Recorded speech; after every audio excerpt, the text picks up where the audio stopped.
I never imagined my life would unravel in the quiet corners of suburbia.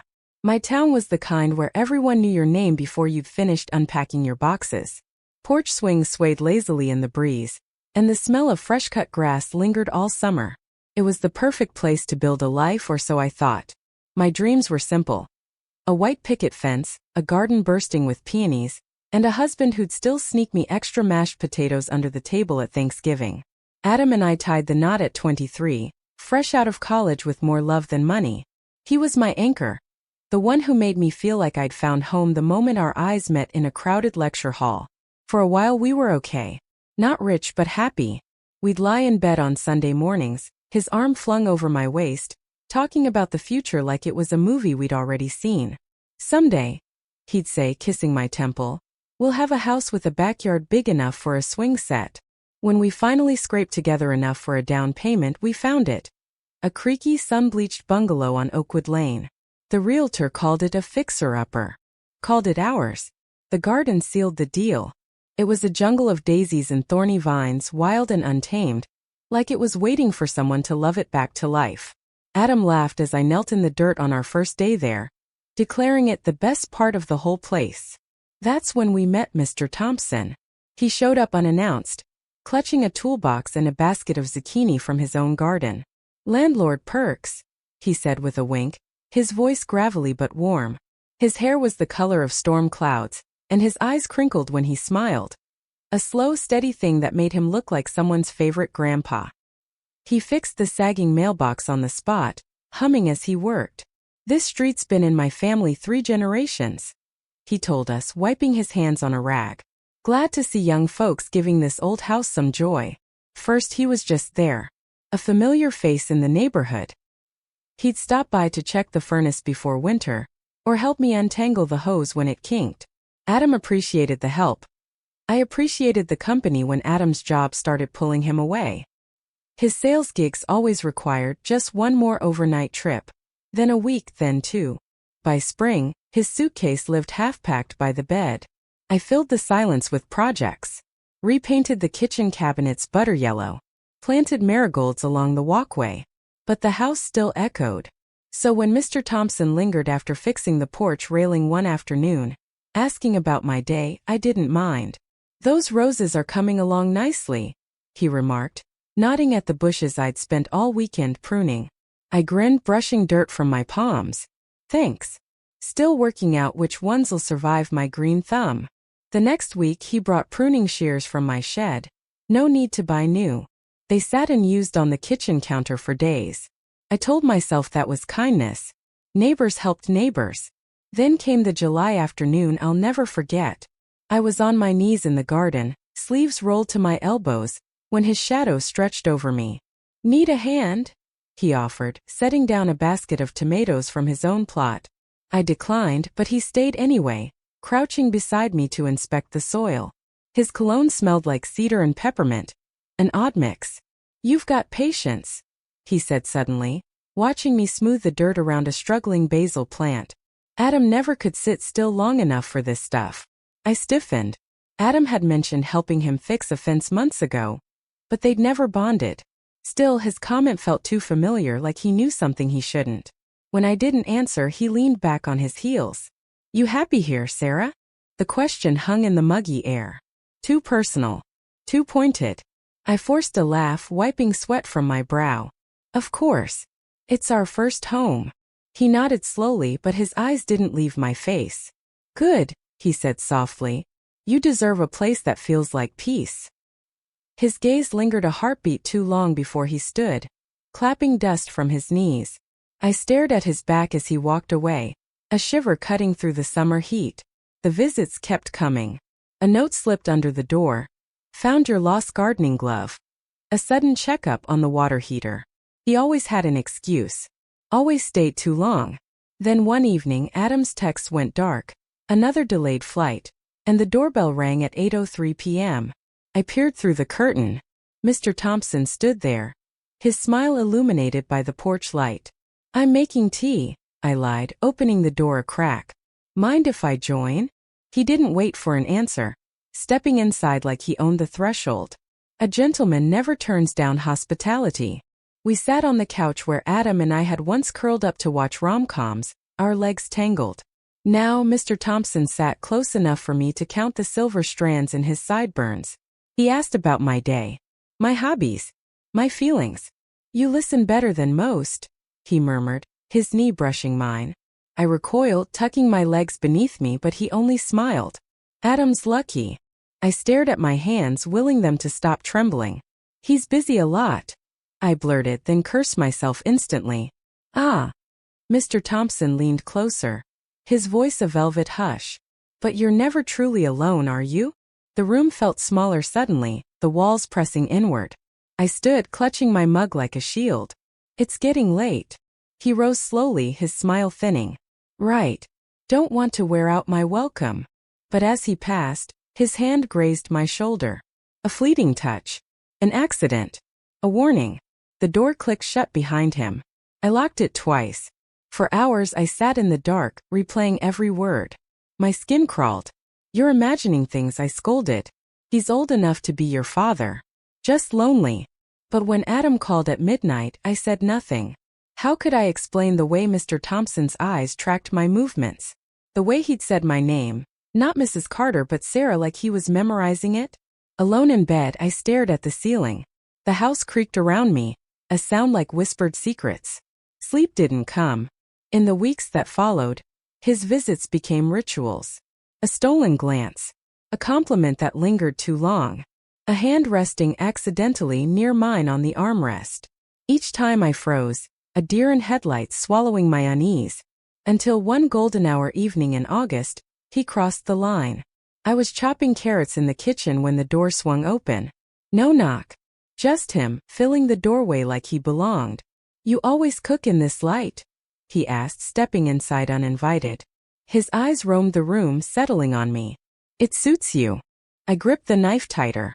"Mr. Thompson. Call me Henry." We don't usually entertain this late." He chuckled, leaning against the counter. "We're beyond formalities, Sarah." The air thickened. He edged closer, his voice dropping. "You feel it too, don't you? This connection." My breath hitched. The knife clattered onto the cutting board. "I've thought about you constantly," he whispered.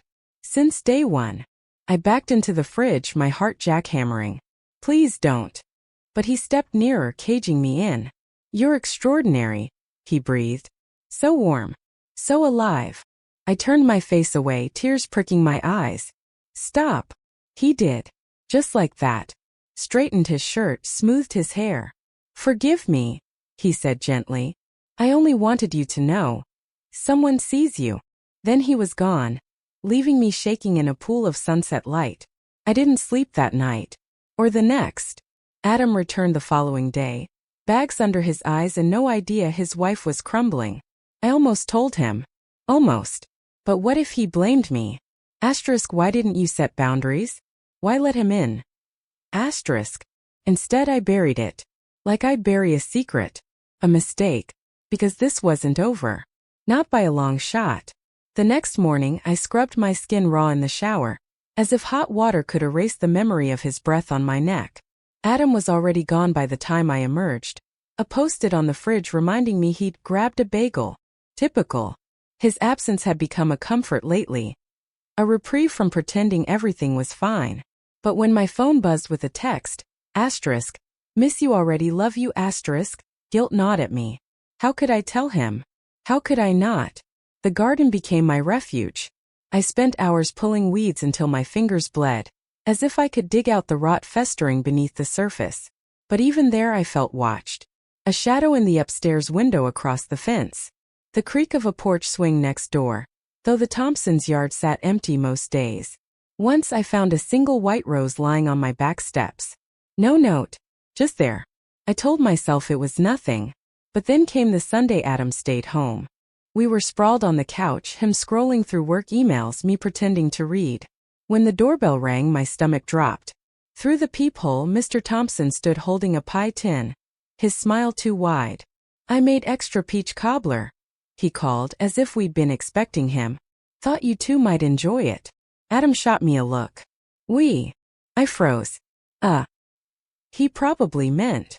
The door swung open before I could finish. Mr. Thompson's eyes flicked to Adam, then back to me. "Hope I'm not interrupting," he said smoothly, though his knuckles whitened around the dish. Adam took it with a polite thanks, but his jaw tightened. "Appreciate it, but we're good." He started to close the door. "Oh, let's not be shy." Mr. Thompson laughed, his voice bright, almost mocking. "Sarah and I've been chatting all week about her herb garden. Isn't that right, dear?" Adam's head swiveled to me. I stared at the floor. "We exchanged tips," I mumbled. "Well," Adam said slowly, "we'll have to thank you later. Sarah's got a migraine." He shut the door before either of us could react. I flinched at the click. "You didn't tell me he'd been coming over so much," Adam said, not a question. "He's just friendly." I lied, hugging myself. "He called you dear." A beat passed. Then Adam sighed, rubbing his temples. "Look, I know he's been here more lately. And I know you're lonely when I'm gone." His tone softened too gently. "But maybe lay off the neighbor stuff? It's weird, Sar. Weird. Not inappropriate. Not abusive. Just weird." I swallowed the scream clawing up my throat. "Yeah," I whispered. "You're right." That night I lay awake, replaying the conversation. Adam hadn't believed me. Or worse, he'd dismissed it. And Mr. Thompson? He crossed a line today, staking some kind of claim. Why? The answer came 2 days later. I was folding laundry in the basement when I heard the thud above. Front door closing. Adam was at work, so I froze, straining to hear. Footsteps. Slow. Familiar. "Sarah." Mr. Thompson's voice drifted downstairs. "You around?" I hurried up, catching him in the hallway. "What are you doing here?" My voice came out shrill. He smiled, but it didn't touch his eyes. "Forgot to give you this." He held out an envelope. "Property tax info. Important stuff." I hesitated. "You could have slid it under the door." His smile faded. "I wanted to see you." Panic prickled my neck. "Adam will be home soon." "Will he?" Mr. Thompson stepped closer, the scent of his cologne suddenly suffocating. "Seems like he's always working these days. Must get lonely." I backed into the laundry room, my hip knocking against the dryer. "Stop." He stopped, but only to sigh like I'd disappointed him. "You're making this harder than it has to be." I'm making this hard? My laugh cracked. "You broke into my house." His face darkened. "Don't be dramatic. I let myself in because we need to talk." He closed the distance between us, voice lowering. "You've been avoiding me. I'm married." "So." The word hit like a slap. I recoiled, but he gripped my wrist just for a second. Enough to leave a phantom ache. "Let go," I hissed. He did. Slowly, like he was testing how far he could push. "You feel it too," he murmured. "That pull. That understanding. Don't pretend otherwise." I bolted upstairs, locking myself in the bathroom. Through the door, he sighed. "We'll talk soon, Sarah. You'll see." After he left, I traced the red mark on my wrist. "It's nothing," I told myself. "He didn't mean to hurt you." But when Adam got home, I said nothing. The roses kept appearing. One on the porch. One tucked under my windshield wiper. One wrapped in plastic and left inside our mailbox. Each time I threw them away. Each time Mr. Thompson acted innocent when I saw him outside. "Beautiful blooms this season," he'd say, as if I hadn't caught him staring at my bedroom window the night before. I started locking every door, even during the day. Checked the locks twice. 3 times. Then came the note. Slipped under the door at dawn. Asterisk, "You can't ignore us forever. We're meant to be close." Asterisk. No signature. Just those words in looping cursive that made my stomach churn. I burned it in the sink. By September I'd stopped gardening. The once wild backyard became a jungle again. Thorns snaking up the porch. Adam noticed but didn't ask why. He'd begun sleeping on the couch most nights, citing snoring. I didn't argue. One evening I found Mr. Thompson waiting in the kitchen. The back door hung open. He stood by the fridge, studying a family photo on the magnet board. Adam and me on our wedding day. He turned slowly, holding up a key. "You keep leaving this under the mat," he chided, like a parent scolding a child. Unwise. I lunged for it, but he pocketed it. You're not welcome here. He stepped into my space, his breath warm on my cheek. You gave me a key, Sarah. With every smile. Every time you let me in. I shoved him. Hard. Get out. He stumbled back, stunned. For a moment I saw something raw in his face. Hurt? Rage. Then he straightened, smoothing his shirt. You'll regret this, he said quietly. And for the first time I believed him. The next week the nightmares began. I'd wake to the sound of wind chimes. Ours had been broken for months. Or the creak of floorboards upstairs, though we lived alone. Once I swore I saw a figure in the hallway mirror, gone when I turned. I told myself it was stress, sleep deprivation. Until the morning I found the garden destroyed. Vines torn from trellises. Tomato plants uprooted. My marigolds, my favorite asterisk, crushed into the soil like someone had stomped through them in boots. I sank to my knees in the mud, sobbing. Adam came home to find me there. What the hell happened? He asked, crouching beside me. I couldn't speak. Just stared at the wreckage, my hands trembling. He followed my gaze to the fence. Mr. Thompson's backyard sat pristine, his own flowers untouched. For the first time Adam's face hardened. Did he do this? I finally met his eyes. Yes. He stood slowly. Why? The words choked me. Because I wouldn't let him. Adam's phone was already in his hand, dialing. Lawyer's office, he muttered to voicemail. Need to discuss eviction proceedings. Yes, ASAP.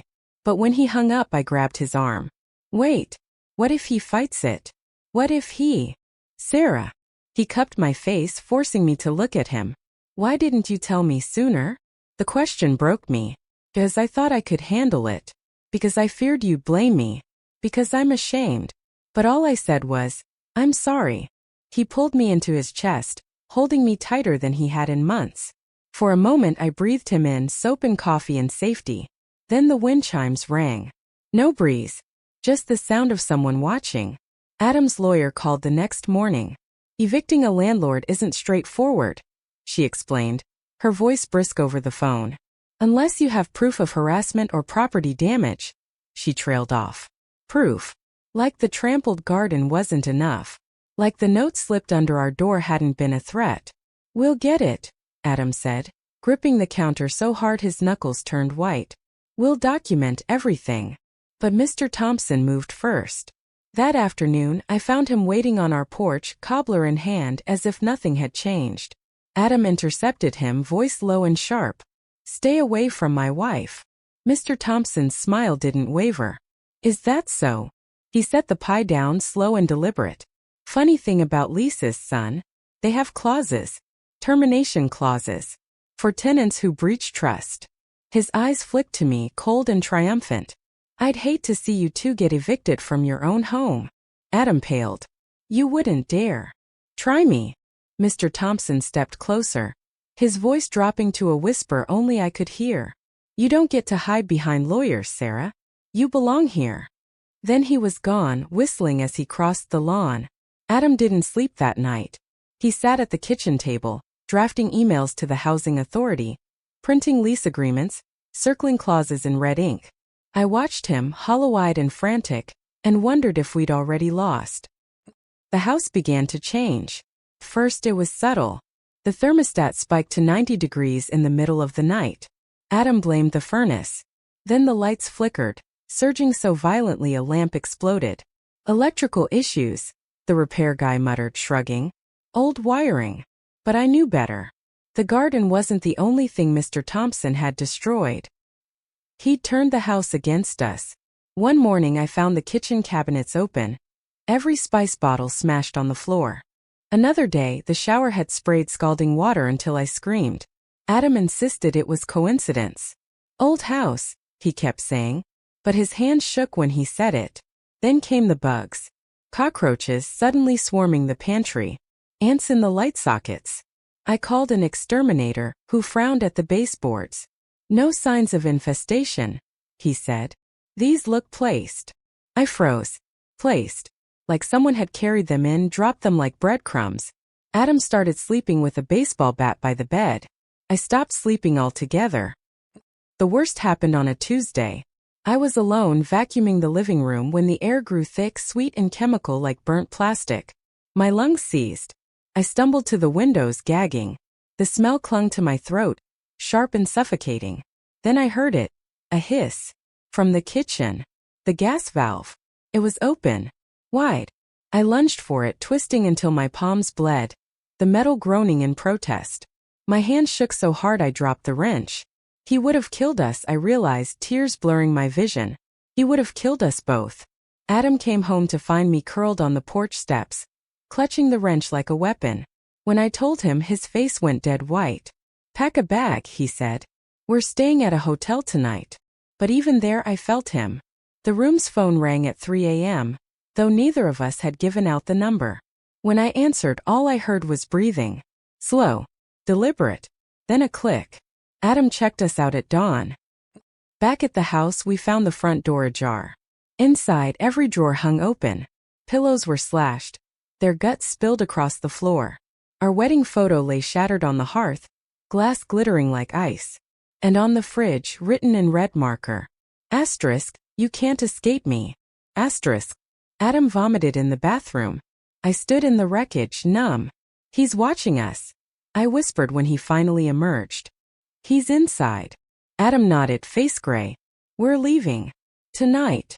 But as he packed, I noticed something. His hands lingered on his suitcase. His single suitcase. Not mine. "You're not coming?" I asked. He hesitated. "My job. I can't just quit, Sar. I'll stay here. Handle the legal stuff. You go to your mom's for a while." I laughed, high and brittle. "You want me to run? So he can corner you alone." "He won't touch me," Adam said, but it sounded like a prayer. "You don't know that." "I do," he snapped. "Because if he hurts me, he loses his leverage." The words gutted me. Leverage. As if I were a prize to be won. That night I packed anyway. But I didn't go to my mother's. Instead, I drove to the police station. The officer on duty listened without blinking as I recited the timeline. The notes, the intrusions, the gas valve. When I finished, he steepled his fingers. "Miss Carter." "Mrs." I corrected. He didn't flinch. "We'd need evidence to charge him. A witness. Something concrete." "I have the note," I said, slapping the photo I'd taken of the fridge message onto the desk. He glanced at it. Could have been written by anyone. "What about the gas?" "No injuries. No proof he did it." I stood chair screeching. "So you're saying there's nothing you can do?" "We can file a report," he offered. "But unless he escalates." I walked out before he finished. Adam was waiting when I got home, standing in the doorway like a ghost. "They won't help," I said. "I know." He held up his phone. A text lit the screen. Asterisk, "She's not yours. Come home alone, or I'll make her disappear." Asterisk. My breath hitched. "He's going to kill one of us." Adam grabbed my shoulders. "Listen to me. We leave together. Tonight. We'll drive until we hit the coast. We'll start over." For the first time in months, I believed him. We packed in silence, tossing clothes and documents into duffel bags. But as I zipped mine shut, the lights died. A thud echoed upstairs. Then another. Like footsteps. Like he was in our bedroom. Waiting. Adam grabbed the bat. "Go to the car." I shook my head. "No." Asterisk, "Go start." I crept to the door, heart in my throat. Behind me, Adam climbed the stairs, wood groaning under his weight. Then, crash. A shout. I ran back inside, screaming his name. The hallway was empty. The bedroom door swung open. Adam lay crumpled on the floor, blood pooling beneath his head. And in the corner of the room, Mr. Thompson stood, breathing hard, a crowbar in his hand. "You made this happen," he said softly. I backed away, but he didn't follow. Just stared at Adam, eyes glazed. "I told her to stay." Then he dropped the crowbar and walked past me, shoulders slumped like he'd won.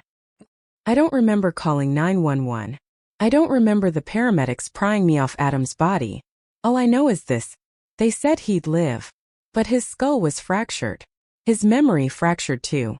When he wakes up, he won't remember Mr. Thompson's threats. Won't remember the gas leak. Won't remember the deal we'd made to escape. And Mr. Thompson? He vanished before the cops arrived. They found his house empty, curtains drawn, mail piled high. Like he'd never existed. But I know better. He's still here. In the walls. In the shadows. Waiting for me to forget. They called it a miracle Adam survived. The doctors, the nurses, even the cop who took my statement weeks later. Lucky the skull's thicker than people think, the neurologist said, tapping Adam's CT scan. He'll recover. Might take time though. Time. A cruel joke. Adam doesn't remember the night Mr. Thompson cracked his skull open. Doesn't remember the gas valve, the threats, the deal we'd made to run. He remembers our wedding, our first home, the garden I let die. Everything else is a void. He could regain the memories, the therapist told me gently. Or they might never come back. I nodded, hollow. What good was forgetting if the house remembered? We stayed. Adam insisted. It's our home, he said, staring at the porch like it held answers. I didn't tell him the front steps had once been stained with his blood. The garden though, that asterisk I couldn't fix. I ripped out the marigolds, the roses, the thorny vines. Planted grass instead. Sterile. Blank. Safe. But the house fought back. At night, I'd hear whispers in the walls, low indistinct murmurs that stopped when I turned on the lights. The thermostat still spiked even after we replaced it. Once I found Adam standing barefoot in the kitchen at 3 a.m., staring at the fridge. What are you doing? I asked, clutching the doorway. He blinked, confused. I thought I heard music. There was no music. Only the hum of the pipes. Mr. Thompson's house was sold by spring. New owners moved in, a young couple with a baby. They waved at me from their porch. I didn't wave back. One afternoon, I saw the wife crying on her stoop, clutching a dead rose. When I knocked to ask if she was okay, she flinched. We're fine, she snapped, slamming the door. That night, I dreamt of Mr. Thompson. He stood in our backyard, hands buried in the soil, humming as he planted something. When I woke, my hands ached, as if I'd been digging too. The worst came on our anniversary. Adam lit candles, brought home lilies, my favorite, and cooked burnt steak. To us, he said, raising his glass. To us, I echoed, forcing a smile. Then the lights went out. Again. Always again. I froze, breath catching. Adam chuckled nervously. Old house, right? A flicker of movement outside the window. A shadow. Him. I ran outside, screaming his name. The yard was empty. But the garden. The grass I'd planted was gone. In its place, roses. White ones. Dozens. Blooming like they'd never been ripped out. I packed tomorrow. Adam thinks we're going on vacation. Somewhere warm, I told him. He smiled, relieved. You deserve it. But I'm not coming back. Tonight I sat in the attic sorting through boxes. Buried beneath old photo albums, I found it. Mr. Thompson's crowbar, wrapped in a blood-stained towel. He left it behind. Why? A warning? A trophy? I toss it into the trash, then pause. What if he wants me to find him? What if he's waiting? The house breathes as I write this. Creaks and sighs like it's alive. Like it's hungry. I hear footsteps upstairs. Adam's? Or his? Mine. Always mine. This conclusion maintains the psychological unease and lingering threat, leaving room for ambiguity. The house and its history endure, suggesting some hauntings outlast their monsters. Would you like to expand on Sarah's escape plan? Adam's hidden memories? Or the supernatural undertones?